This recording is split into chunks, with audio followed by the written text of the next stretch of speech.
मस्जिद में ठहरे ये नौजवान जैसे क्या नाम है वो खरबूजा खाते, छिलका जोर से उनके सर पे पटक देते, मारते, और ये छिलटा पड़ता तो यही ख्याल करते कि परवरदिगार आलम, अगर तेरी मर्ज़ी यही है, तेरी रज़ा यही है तो हम उस पर राज़ी हैं और हम उस पर सब्र कर रहे हैं। बिस्मिल्लाहिर्रहमानिर्रहीम। अल्लाहुम्मा सल्लि व सल्लिम अला सय्यदना मुहम्मदिन व अला आलि सय्यदना मुहम्मदिन कमा तुहिब्बु व तर्दा बि अन तुसल्ली अलैहि सल्लल्लाहु तआला अलैहि वसल्लम। आरिफ़ बिल्लाह कौन है? आरिफ़ कौन है? आरिफ़ वो है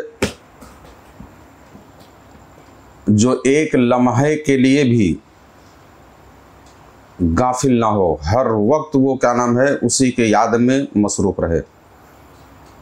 आरिफ़ वो है जो हर लम्हे अल्लाह के ज़िक्र में, उसके याद में, उसके मुशाहिदात में ही मुस्तग़रक़ रहे और हर फ़ेल में खुदा का ही मुशाहिदा करे, यानी जो कुछ भी वक़ू हो रहा है, जो कुछ ज़ाहिर हो रहा है, जो हो चुका है, हर एक में अल्लाह के ही फ़ेल को शुमार करे। सुल्तानुल औलिया निज़ामुद्दीन महबूब इलाही, यानी निज़ामुद्दीन औलिया महबूब इलाही रज़ी अल्लाह ताला अन्हु के एक मुरीद थे जो दिल्ली के तकरीबन 2 मंजिल के फासले पर रहते थे। जो वहाँ एक गांव था, उसी गांव में वो आबाद थे। हज़रत की निगरानी और तरबियत में राह सुलूक की मंजिलें वो तय कर रहे थे। इत्तिफाकन दौरान रियाजत एक वक्फ़ा, यानी एक हिजाब, एक रुकावट आपके सामने पेश आ गई, यानी आपके जो उरूज थी वो ठहर गई, पर्दे पड़ना शुरू हो गए उस पर, जो किसी भी तरह से दूर नहीं हो रहा था। परेशान हुए और अपने पीरो मुर्शिद निज़ामुद्दीन औलिया महबूब इलाही रज़ी अल्लाह ताला अन्हु की बारगाह में अर्ज़ हाल किया कि हज़रत,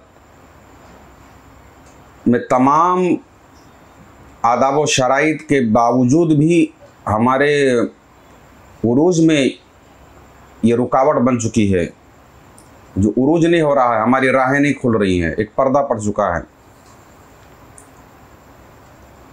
तो हज़रत निज़ामुद्दीन औलिया महबूब इलाही रज़ी अल्लाह ताला अन्हु ने मुनासिब तदबीरों से उसको हटाने की कोशिश की और वो अल्लाह के फजल व करम से वो पर्दा हट गया, जो रुकावट, जो वक्फ़ा था वो टूट गया।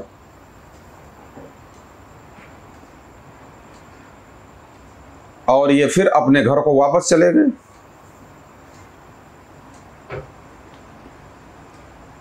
कुछ टाइम के बाद फिर दूसरा हिजाब पड़ गया, जो रूहानी उरूज था, फिर रुकावट आ गई, फिर पर्दे पड़ गए उस पर।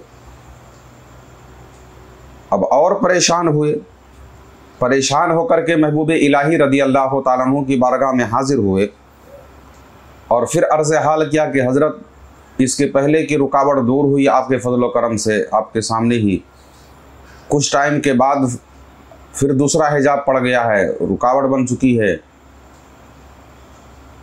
उरूज नहीं हो रहा है। तो निज़ामुद्दीन औलिया महबूब इलाही रज़ी अल्लाह ताला अन्हु ने बहुत तदबीरें लगाई, कई तरह की कोशिश जो भी औराद वगैरह के ज़रिए होती है, जो कमियां सालिक के अंदर पाई जाती है, उसको दूर करने की आपने कोशिश की, मगर फिर भी वो हिजाब दूर ना हुआ। बहुत तदबीर करने के बावजूद भी वो रुकावट इनके मुरीद की वो हटी नहीं।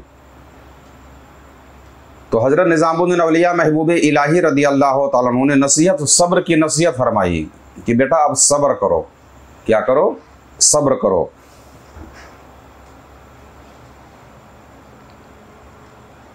सब्र की नसीहत करके आपने रुखसत कर दिया और आपने फरमाया अल्लाह तबारक व तआला मुफ़त्तिहुल अब्वाब है, वो ज़रूर कोई ना कोई रास्ता तुम्हारे लिए खोलेगा, करेगा।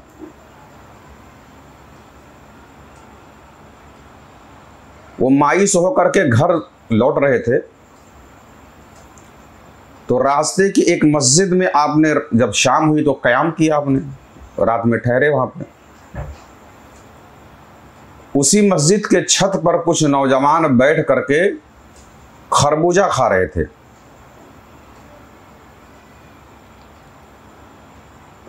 जैसे खरबूजा वो खाते, खरबूजा ख़त्म होता तो उसका छिलटा जो है वो हज़रत के मुरीद जो महबूब इलाही रदी अल्लाह तआला के मुरीद थे उनके सर पे ऐसा ज़ोर से दे मारते। खरबूजा खाते और ज़ोर से दे मारते।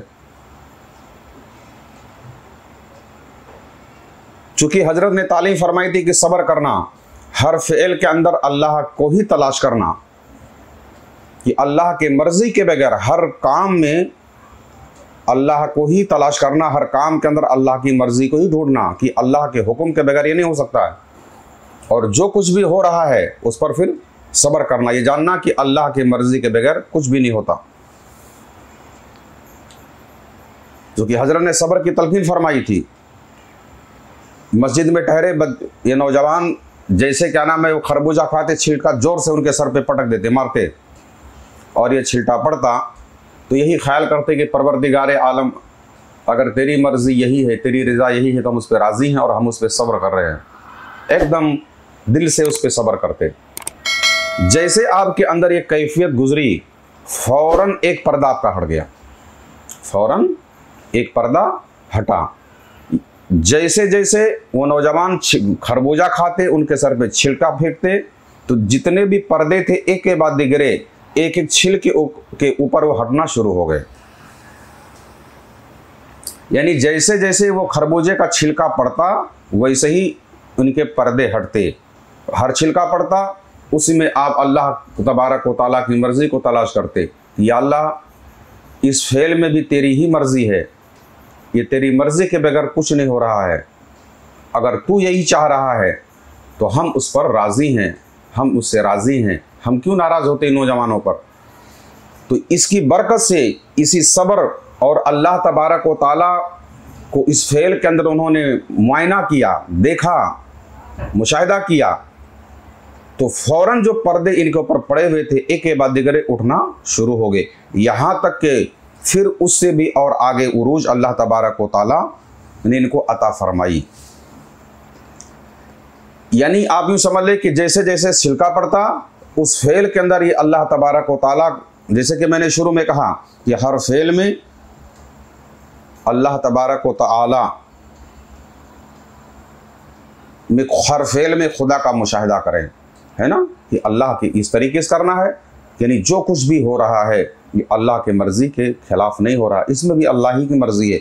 जब अल्लाह की मर्ज़ी इसमें शामिल है तो हम कौन होते हैं एतराज़ करने वाले। अगर वो चाहे तो दूध पिलाए, अगर वो चाहे तो पत्थर खिलाए, वो अगर चाहे तो हमें नरम गद्दे पे सुलाए, अगर वो चाहे तो हमें कांटों पर सुलाए। हर हाल में उस पर राज़ी रहना और एक ख्याल करना कि इसमें उसी की मर्ज़ी है और हम उस पर राज़ी हैं, तो ये आरिफ बिल्लाह हुआ।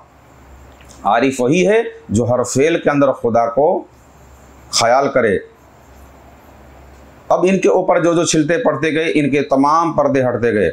मखदूम अशरफ जहांगीर सिमनानी रदी अल्लाह अन्हु फरमाते हैं कि पीर को मुरीद के अहवाल का आरिफ होना और तखलिया और तन्हाई में, यानी तन्हाई जब वो बंदा, जब सालिक राह सुलूक की मंजिलें तय करने वाला मजलिस से जब निकले, तन्हाई में जब जाए, तो उस मुरीद को क्या तालीम, क्या अशगाल देना है, इन उलूम का आलिम होना व बाखबर होना ज़रूरी है। बात समझ में आ रही है। यानी पीर को मुरीद के अहवाल का आरिफ होना ज़रूरी है। यानी मुरीद किस हाल पर है, कब उसकी मसरूफियात है, कब वो काम करता है, कब फ्री रहता है, उसकी फितरत, उसकी आदतें, तमाम चीज़ें जब तक के पीर को ख़बर ना होगी तब तक के उसकी सही तरबियत और सही उरूज के रास्ते पर उसको लाना बहुत ही मुश्किल है। इतना उसको जानना ज़रूरी है। और उसको क्या, किस शुगल में, उस पर क्या अज़कार में क्या, कौन सा ज़िक्र देना, कौन से शुगल देना है, जिस्म देना है, ज़िक्र अर्रा देना है, ज़िक्र ज़हरी देना है, ज़िक्र शिरी देना है। अब उसके नफ्स की हालात को देखते हुए शेख जो फिर उसके ऊपर औरादो वज़ाइफ उसको देगा, ताकि वो मुरीद के मुनासिब हाल, यानी मुरीद पीर के लिए ज़रूरी है कि मुरीद के इन अहवाल का वो आरिफ हो, ताकि वो मुरीद के मुनासिब हाल उसकी हिदायत कर सके और राह सुलूक के खतरात से और लफ्ज़िशों से उसे आगाह कर सके।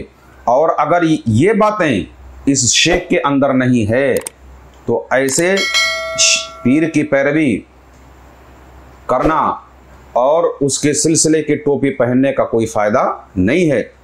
असल बात यह है कि पीरी मुरीदी होती ही क्यों है, पीरी मुरीदी की वजह क्या है।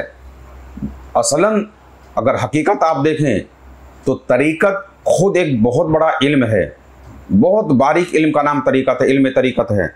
और इल्म तरीक़त के इल्म को हासिल जिस ज़रिए से, जिस शख्सियत के ज़रिए किया जाता है उसका नाम पीर होता है। यानी पीर राह सुलूक, राह इल्म तरीक़त सिखाते हुए और उस पर अमल करवाते हुए सुलूक की मंजिलें तय करवाए, और ये वही कर सकता है और उसी की कर सकता है जो खुद इन रास्तों से गुजरा हुआ हो और जिसकी तरबियत कर रहा उसके हाल से बाखबर हो।